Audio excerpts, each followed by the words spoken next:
Bismillahirrahmanirrahim. Assalamualaikum warahmatullahi wabarakatuh. Untuk pertemuan kita kali ini dengan mata pelajaran Al-Quran Hadis bab ketiga, yaitu menggapai kebahagiaan dengan sabar dan syukur. Sabar dan syukur kunci keberhasilan.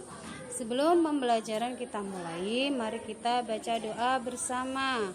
Bismillahirrahmanirrahim. Rabbi zidni ilma warzuqni fahma waj'alni minas sholihin. Sekarang perhatikan kompetensi inti KI 3, yaitu memahami pengetahuan faktual, konseptual, dan prosedural berdasarkan rasa ingin tahunya tentang ilmu pengetahuan, teknologi, seni, budaya terkait fenomena dan kejadian tampak mata. Selanjutnya perhatikan kompetensi dasar K36, yaitu menganalisis keterkaitan isi kandungan hadis. Selanjutnya perhatikan indikator pencapaian kompetensi. Yang pertama, menentukan isi hadis, membandingkan isi kandungan hadis, menilai sikap yang sesuai isi kandungan hadis. Terakhir, merencanakan sikap yang sesuai dengan kandungan hadis. Selanjutnya peta kompetensi materi hadis riwayat Muslim dari Abu Yahya Syuaib bin Sinan. Aktivitas membaca, menghafal, berdiskusi, tanya jawab, analisis, penugasan, dan presentasi. Untuk keterampilannya, sabar, pandai berterima kasih, berpikir kritis, berkomunikasi, berkolaborasi, dan berkreasi. Selanjutnya amati gambar berikut. Ini adalah gambar salah satu atlet Indonesia yang memenangkan sebuah pertandingan. Ini adalah bentuk rasa syukurnya, dia melakukan sujud syukur. Sekarang hadis riwayat Muslim dari Abu Yahya Syuaib bin Sinan. Coba dengarkan. An Abi Yahya Syuaib bin Sinan radhiyallahu anhu qala Rasulullah sallallahu alaihi wasallam ajabal li amril mu'mini inna amrahu kullu khair wa laisa dzalika li hadin illa lil mu'mini in asobathu sara'un syakara fa kana khairallah wa in asobathu darra'u sabara fa kana khairallah rawahu Muslim. Artinya, dari Abu Yahya Syuaib bin Sinan radhiyallahu anhu berkata, Rasulullah shallallahu alaihi wasallam bersabda, alangkah mengagumkan keadaan orang yang beriman karena semua keadaannya membawa kebaikan untuk dirinya, dan ini hanya ada pada seorang mukmin. Jika dia mendapatkan kesenangan, dia akan bersyukur, maka itu adalah kebaikan baginya. Dan jika dia ditimpa kesusahan, dia akan bersabar, maka itu adalah kebaikan baginya. Hadis riwayat Muslim. Hadis ini menunjukkan besarnya keutamaan bersyukur di saat senang atau senggang dan bersabar di saat susah atau sulit. Bahkan kedua sifat inilah yang merupakan penyempurna keimanan seorang. Abdullah bin Mas'ud berkata, iman itu terbagi menjadi dua bagian. Sebagiannya adalah sabar dan sebagian lainnya adalah syukur.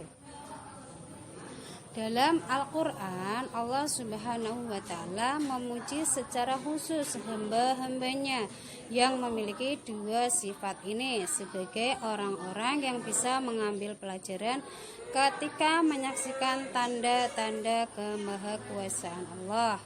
Sebagaimana firman Allah, Bismillahirrahmanirrahim. Inna fi dzalika laayatin likulli sabarin syakur. yang artinya sesungguhnya pada yang demikian itu benar-benar terdapat tanda-tanda kekuasaan Allah bagi setiap orang yang sangat sabar dan banyak bersyukur. Al-Quran Surat Luqman 30. Hadis tersebut juga menjelaskan bahwa kehidupan seorang mukmin seluruhnya bernilai kebaikan dan pahala di sisi Allah Subhanahu wa taala, baik dalam kondisi yang membuatnya senang ataupun susah. Seorang hamba yang sempurna imannya akan selalu bersyukur kepada Allah Subhanahu wa taala ketika senang dan bersabar ketika susah. Maka dalam semua keadaan dia senantiasa ridho kepada Allah Subhanahu wa taala.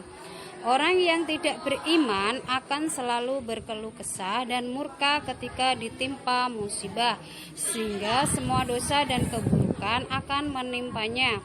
Dosa di dunia karena ketidaksabaran dan ketidakridhoannya terhadap ketentuan takdir Allah, serta di akhirat mendapat siksa neraka.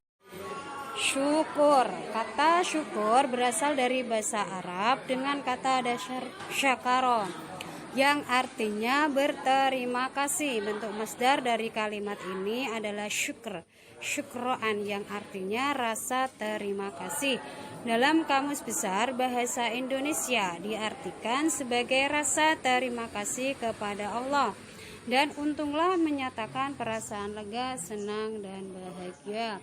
Syukur terbagi menjadi 3 bagian, yaitu yang pertama, syukur dengan hati adalah mengetahui bahwa nikmat-nikmat itu berasal dari Allah, bukan dari selainnya. Syukur dengan lisan. 3, syukur dengan jasmani adalah dengan tidak mempergunakan setiap anggota badan dalam kemaksiatan, tetapi untuk ketaatan kepadanya, termasuk juga mempergunakan apa yang diberikan oleh Allah berupa kenikmatan dunia untuk menambah ketaatan kepada. Sekarang uji kompetensi, kerjakan soal di bawah ini. Yang pertama, perhatikan hadis berikut. Berdasarkan hadis tersebut, apa yang kamu lakukan tatkala A. memperoleh keberhasilan dari usahamu, B. ditimpa kemalangan atau kegagalan atas usaha yang kamu lakukan. Terus kedua, amati gambar di bawah ini. Jelaskan pendapatmu tentang gambar di bawah ini bila dihubungkan dengan sikap sabar dan syukur. Alhamdulillah, untuk materi pertemuan kita kali ini sudah selesai. Kita lanjutkan minggu depan. Wassalamualaikum warahmatullahi wabarakatuh.